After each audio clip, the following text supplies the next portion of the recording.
In early 2014, Koryo Studio invited Slovenian photographer Matjaž Tančič to undertake a 3D photography project in North Korea, inspired in part by the country's own fondness for 3D photography to produce keepsake postcards and public art. Accompanied by Koryo's cultural engagement producer Vicky Mohieddeen, plus 2 North Korean guides, Mr. Kang and Mrs. Kim, the team were granted rare permission to photograph people living and working in different cities, towns and rural communities. They covered over 800 kilometers in this groundbreaking project, traveling from showcase capital Pyongyang to Kaesong in the south and as far north as the little visited industrial city of Hamhung, introducing the process of 3D photography to those they encountered. So much. It's like a stage, you know. Everything there looks like a movie set or like a theater set. And then when you put in this set also North Korean person with their traditional, in this context called costume, or their typical clothes, it just definitely looks like a still from a movie. And without 3D glasses, it looks just as a normal photo. But when you put the 3D glasses on, you can almost look around them. You can discover the image and deconstruct it, a deeper look into North Korean society. So we brought this forgotten technology, we brought it back to North Korea and made a new material. Come on, this worker, he looks spectacular. So tall and proud and beautiful in such a, let's say, rough and hard, dirty environment.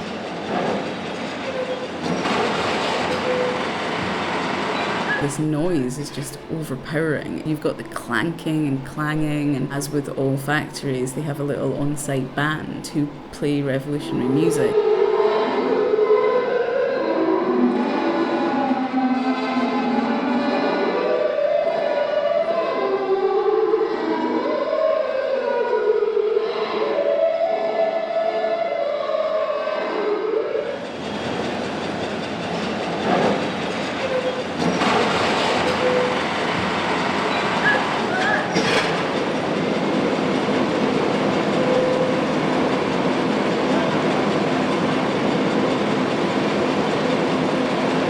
And they keep saying, oh, go more away. And I was like, come on, guys, what can happen? It's just a furnace, you know.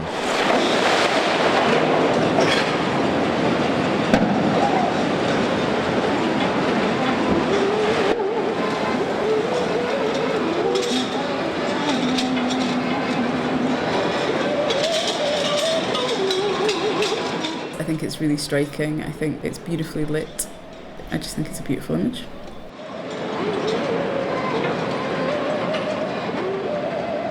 It's a combination of what I wanted and what is real and what is staged. I will definitely remember this shot forever.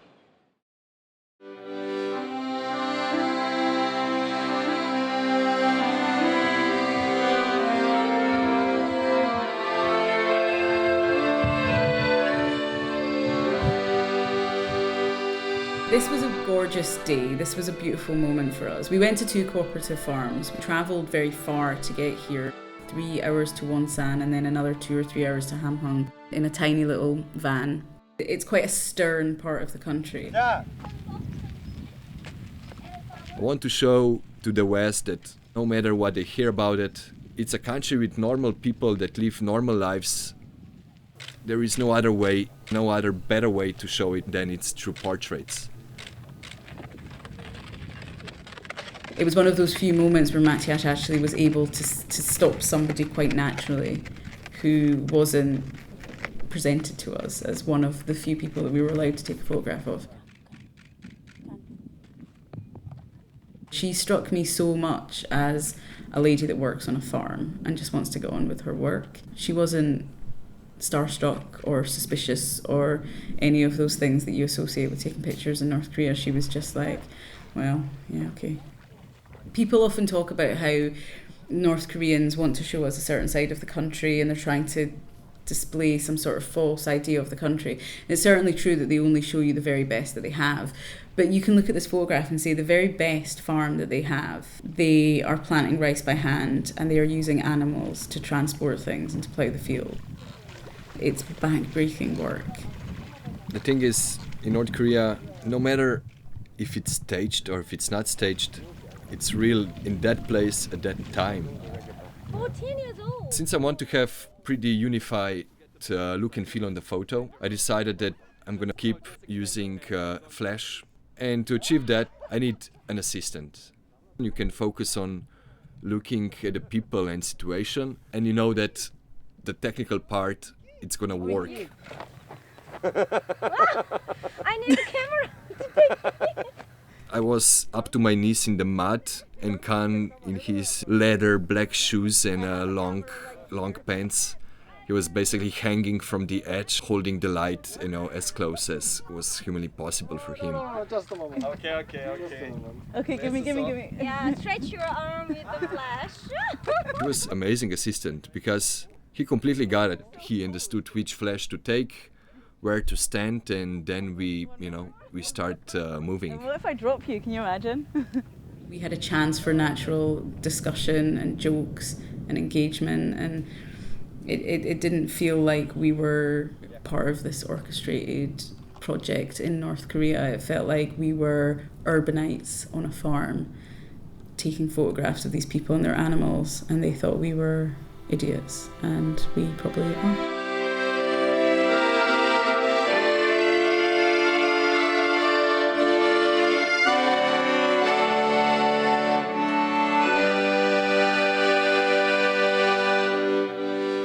In North Korea, they have school children's palaces, and they're for extracurricular activities, and the kids will go there after school. This is one of the few retro ones that's left. I think 1 tour a year goes here.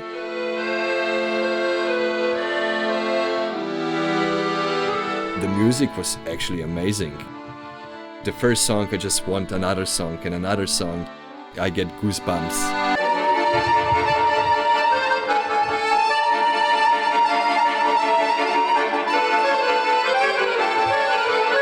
Everything about this room is very DP arcade. It's a perfect shot. With this piano in the back, red plastic flip-flops, portraits of the leaders. Not to mention the serious look. There's that rare moment of actual truth.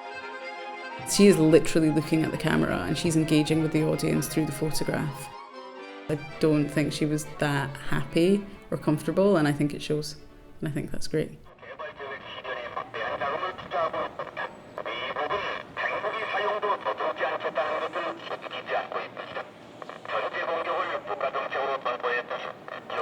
Something that we would consider the easiest or the most common was the hardest.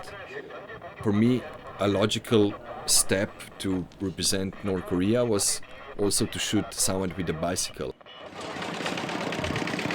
But when I mentioned this, it was like quite a big no. They're like, no, I mean, this doesn't look, too developed. Oh, what about that biker? What about that biker? It was just no. It's like having two artists that you're working with. On the one side, you've got the artists themselves, and then on the other side, you've got this very specific country that works with a very specific kind of rules that won't be budged on certain things. You can't just grab someone and say, let's take a picture. And I spoke to him about how he'd done it in south of China. And I was like, that just simply won't happen. Then we came to this big fertilizer factory. All the workers had bikes, real people with real transport. And especially in front of this beautiful painted poster. Of course, I was happy because it was another small victory for me. It's one of my favourite places to go because the soldier guides are so funny and sweet, and they have a certain confidence and swagger that you don't often see there. Despite the fact that I was officially on a trip as a photographer, it was quite a struggle. Why this person? Where? Also a little bit of unease. Outside of that soldier, can I take with the light? No?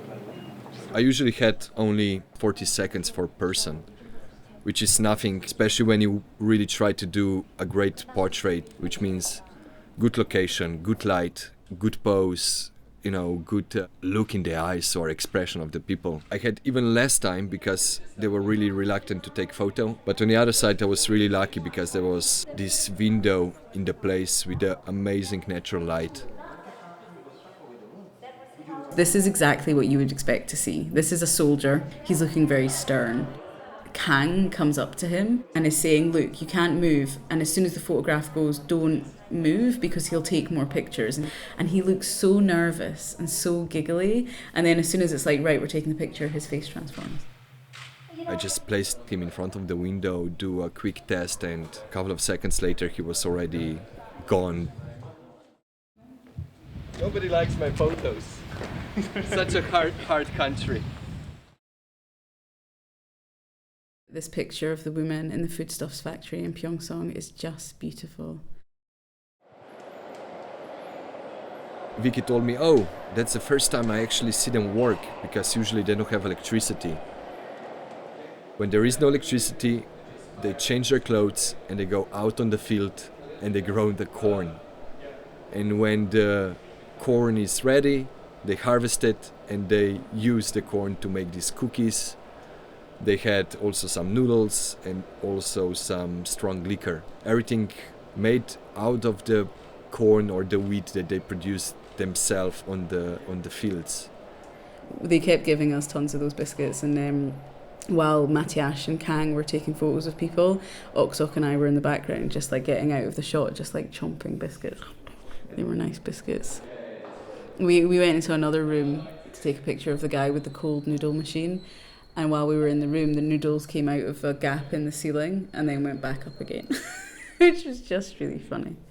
Again, it was really photogenic place for me. Good light, interesting machines. I think this is very authentic. This is what a biscuit factory in DPRK is like. Yeah, it was just a photo waiting to happen.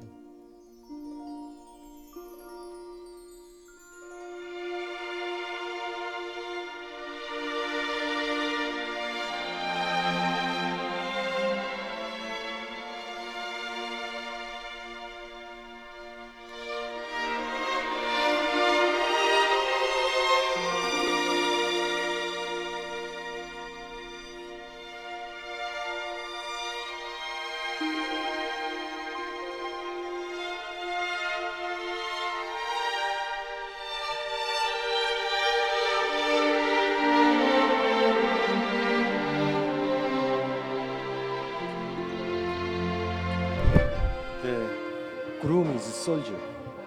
That's the problem.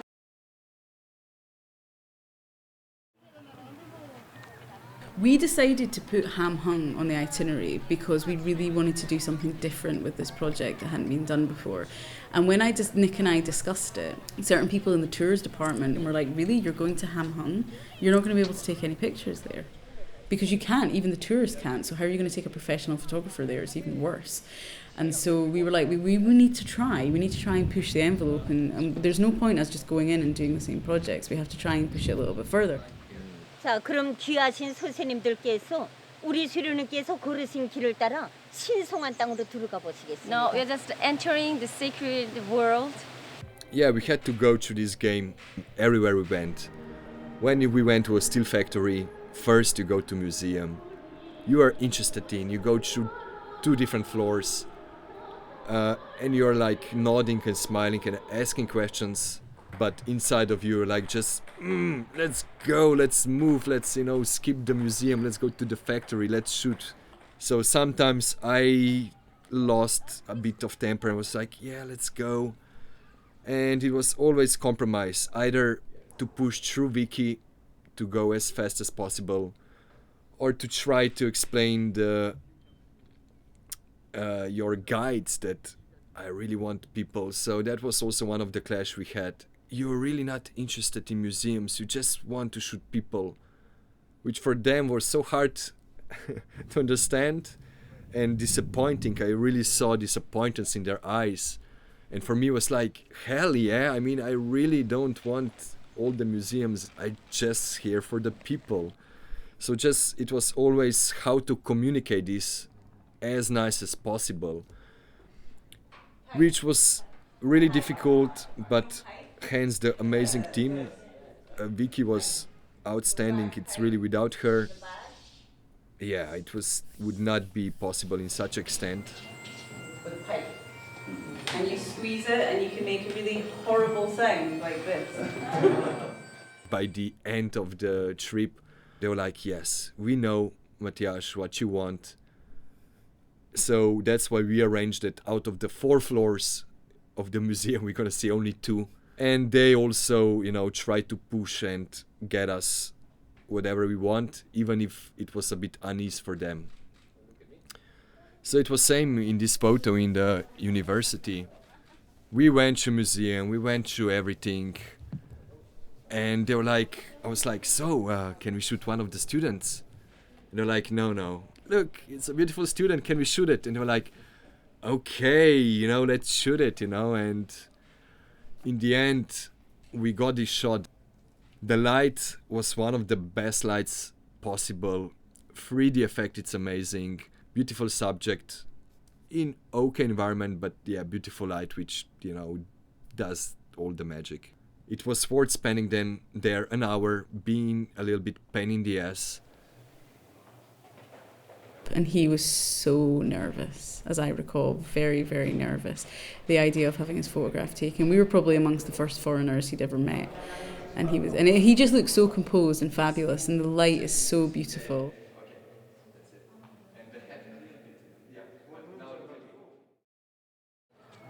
The sport halls, concrete buildings, great architecture. My plan was definitely to get at least into some of those and get some photos of sportsmen there.